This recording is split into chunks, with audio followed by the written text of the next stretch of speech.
All relationships have their ups and downs, whether it be with friends, family members, or a partner.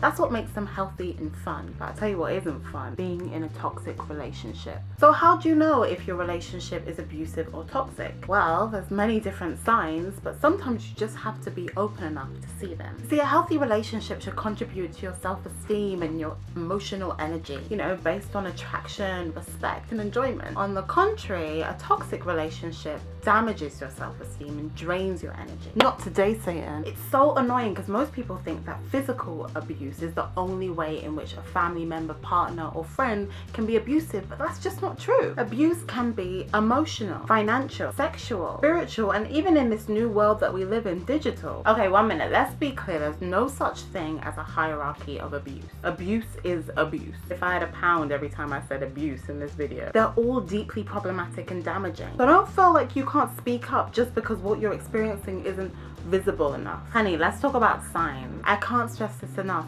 Follow your instincts, bruh. If you're mostly unhappy or scared when thinking about your relationship, then something's wrong, abusive or not. I'm talking trust issues, excessive criticism, external concern, all signs, honey. Obviously, putting or threatening to put their hands on you is a major sign. Who the fuck do you think you are? You ain't married to no average bitch, boy. You gonna watch my fat ass twist, boy, as I bounce to the police station, boy. From the way you never carried me for 9 months or even contributed to my existence, you have no right or excuse to touch me. Then you've got extreme jealousy or insecurities. Oh my god, these are the absolute worst. Because it fuels other abusive behaviors such as possessiveness and mood swings, and in turn, it reproduces insecurities within you. Oh, that sounds so depressing. As a confident person, you're a target because you can be considered a threat. Even if you're not as confident, you're still considered a target because they assume that you're easier to dominate. Do they constantly put you down? And it may not always be a malicious pre-planned thing. It's still possible to be abusive without realizing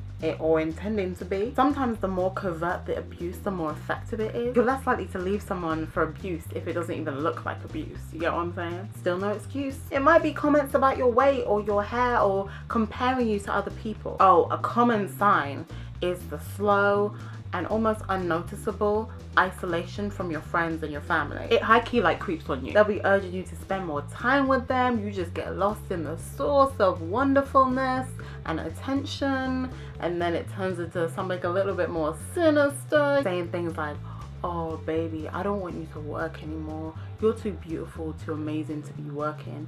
I want you to stay at home. I'll provide for us. Treating you to a brand new phone with a brand new number on a contract that he takes out in his name or her name. This is not a gender thing at all. It seems like you're being treated, but really they're treating you to no autonomy. Having a supportive friend and family network is so important. Oh, and can I just say, there's such thing as stalking and cyber stalking, and they are very, very real and very, very abusive. Like, do they consistently check your phone and social media? Nah, allow that, fam. Allow it, blood, allow it. Oh, I'm sorry that you've had bad experiences in the past with your previous relationships and now you have extremely severe trust issues.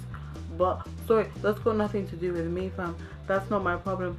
Not today, not tomorrow, not next year, not ever. Do they punish you for like things that other people have done? They might have a bad day at work and they take it out on you. Not cool, fam. But all jokes aside, if you feel that you may be in a toxic or abusive relationship, you need to find the quickest and safest way to get out of it. One last point, no one ever deserves this. No matter what you've done, no matter where you go, no matter who you are. Oh, it's not going to be easy, but it's going to be so worth it. Check the description bar for some help and resources. You can't choose who you love, but you can choose who you're with. Simple. If you felt like your friend is in an abusive relationship, talk to them about it. Speak up, but respect their agency. Listen to them without judgment. Connect them to the outside and help them find resources. Just be there.